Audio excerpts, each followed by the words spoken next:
Qui fait cette prime inflation 100 € pour 38 millions de Français, c'est une réponse à court terme? Mais c'est pas sérieux. 100 €, comment ça va être calculé avec une bureaucratie? Il faut le demander.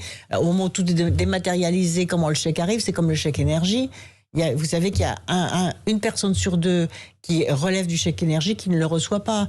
Parce qu'il faut le demander. Ensuite, c'est un chèque papier. Ensuite, il faut une boîte aux lettres. Non, normalement, ce sera automatique. Automatique sur oui, quoi? pour les 38 millions de Français. Automatique sur le bulletin de paye. Oui, tout à fait. Pour les Français qui ont un bulletin de paye, qui sont salariés. Oui, mais la difficulté, c'est de regarder le reste à vivre. Vous voyez? C'est pas une fois comme ça, tant mieux s'il y a 100 €. Hein. Mais il y a une question, que je le disais tout à l'heure, de formation des prix. C'est là où il faut réguler, il faut... Mais comme on est un gouvernement qui a une idéologie libérale, je pense qu'il n'a pas envie de contrôler les prix. Et sur l'énergie? Même sur le gaz. Sur l'énergie, alors, précisément. Et sur l'énergie, c'est la même chose. Le prix, le tarif de gaz est lissé jusqu'à l'été prochain. Mais vous avez un effort qui est fait. Non, pas vraiment, parce que vous avez vu que non seulement l'Assemblée nationale a voté une compensation de plusieurs milliards pour compenser ce gel des prix, ce qui est déjà assez choquant, mais qu'en plus, il y aura un rattrapage.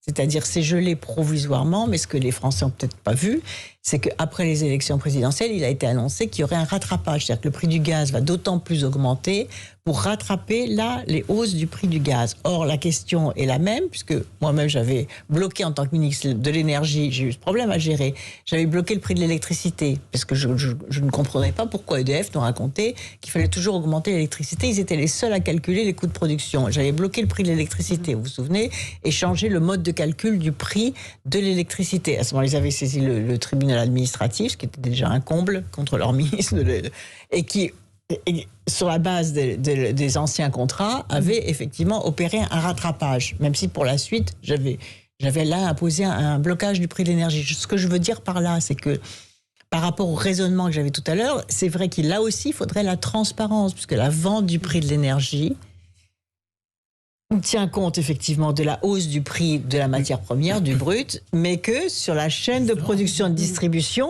ils s'en mettent plein les poches. Vous comprenez ce que je veux dire? Sans coût de production. Donc l'État, vous parliez tout à l'heure de l'autorité de l'État. L'autorité de l'État, là, je pense, est faible par rapport à cette nécessité de faire la transparence. Et c'est ce qu'ont fait les Espagnols, c'est ce qu'a fait le gouvernement social-démocrate espagnol.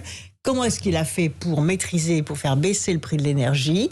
Il a gelé les marges des intermédiaires. Il a gelé les marges des intermédiaires. Et en France, non. Donc les marges des intermédiaires explosent. Et c'est le consommateur final qui paye. Donc ça ne va pas. Vous voyez bien que sur